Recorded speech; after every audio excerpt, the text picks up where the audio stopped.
Bienvenue à cette célébration dominicale en l'honneur de notre Dieu.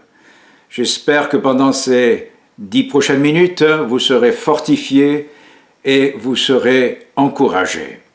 Que la paix de Dieu soit avec vous. Invoquons le Seigneur. Seigneur Jésus, tu as dit durant ta vie que si 2 ou 3 étaient réunis en ton nom, tu serais au milieu d'eux. C'est pour cela, Seigneur, que nous te demandons d'être présent au milieu de nous. Je voudrais, pour adorer le Seigneur, utiliser l'adoration par la musique, c'est-à-dire vous faire passer l'enregistrement d'un chant qui, en même temps, est une prière et vous pourrez la faire la vôtre. Le chant est intitulé « C'est vers toi que je me tourne ».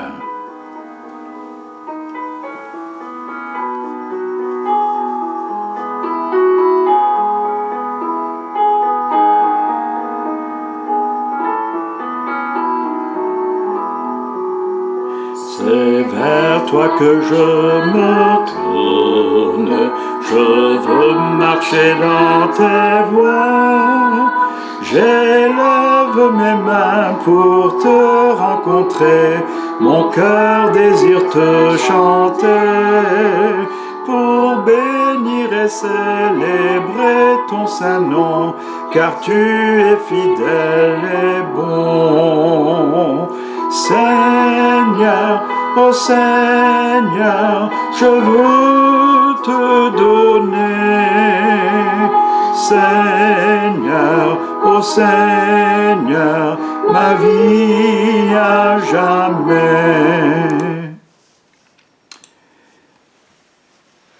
Confessons nos péchés et demandons au Seigneur de nous préparer spirituellement pour cette adoration.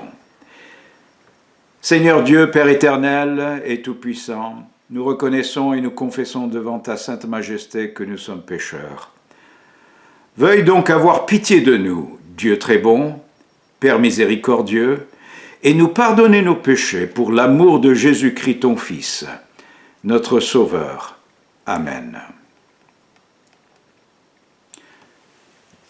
Je voudrais lire pour vous le passage de la Bible qui fera l'objet de notre homélie. C'est la suite de l'homélie de dimanche dernier, qui était la première partie, et là aujourd'hui la deuxième partie. Mais le texte est le même. Il se trouve dans l'épître de Saint Paul aux Romains chapitre 15. Écoutons la parole de Dieu. Or tout a été écrit d'avance, l'a été pour notre instruction, afin que par la patience et par la consolation que donnent les Écritures, nous possédions l'espérance. Ceci est la parole de Dieu. L'espérance. C'est là le thème de nos pensées aujourd'hui. L'espérance. L'espérance, c'est bien différent de l'espoir. Tout le monde a de l'espoir. Par exemple, gagner au loto, mais sans certitude du tout. Par contre, l'espérance, d'après le dictionnaire, c'est l'attente avec confiance de la réalisation de ce qu'on désire. L'attente avec confiance de la réalisation de ce qu'on désire. Je vais reprendre donc ce texte et nous allons essayer de le comprendre. C'est ce texte qui nous dit que tout ce qui a été écrit d'avance, c'est-à-dire l'Ancien Testament de la Bible. Dans l'Ancien Testament de la Bible, vous avez des livres d'histoire, vous avez des livres de loi, vous avez des livres poétiques et vous avez des livres prophétiques.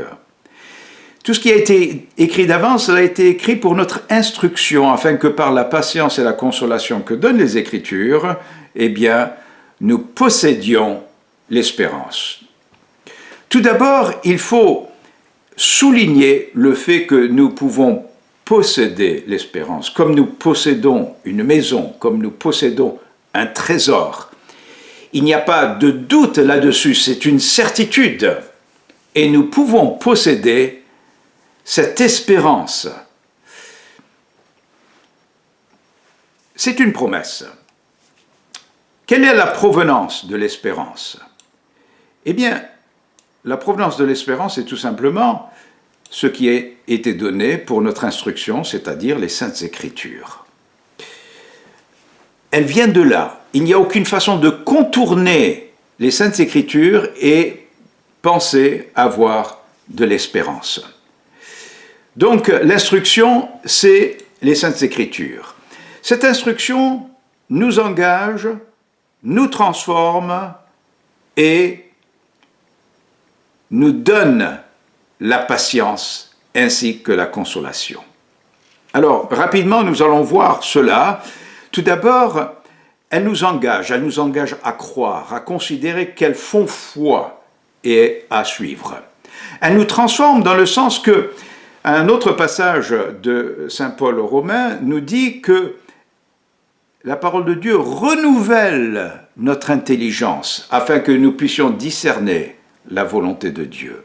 Discerner la volonté de Dieu, c'est une bonne chose, ça nous évite beaucoup de situations difficiles et beaucoup d'épreuves et de difficultés si nous pouvions discerner la volonté de Dieu. Et concernant cette volonté, elle est décrite de cette façon. Elle est bonne, agréable et parfaite. Si elle est bonne, c'est qu'elle a une valeur et que nous l'apprécierions. Si elle est agréable, c'est qu'elle nous fait plaisir. Et si elle est parfaite, c'est qu'on ne peut pas concevoir de quelque chose qui soit meilleur. Donc cette instruction est très utile. Et puis nous voyons qu'elle pourvoit la patience. Nous vivons dans une vie où nous avons besoin d'être patients. Et les Saintes Écritures nous accordent cette patience. Il est important de lire les Saintes Écritures, de les méditer, de s'en nourrir. Elle nous accorde aussi la consolation. Et vous savez aussi bien que moi combien de familles en France ont besoin d'être consolées en ce moment. Mais ça nous arrive à nous aussi. Eh bien, ce soulagement à la douleur, les Saintes Écritures nous l'apportent. Et l'état final, eh bien, c'est que nous possédions l'espérance. C'est quand même intéressant ce que Dieu a à nous offrir. C'est pour ça que je dis, l'espérance, c'est ce qui fait la différence. Voilà. Alors, je vous invite à soumettre des questions et des commentaires. Si vous voulez bien, je me ferai un plaisir de vous répondre. Et là, pour terminer, je voudrais que nous prions pour ceux qui sont dans le besoin.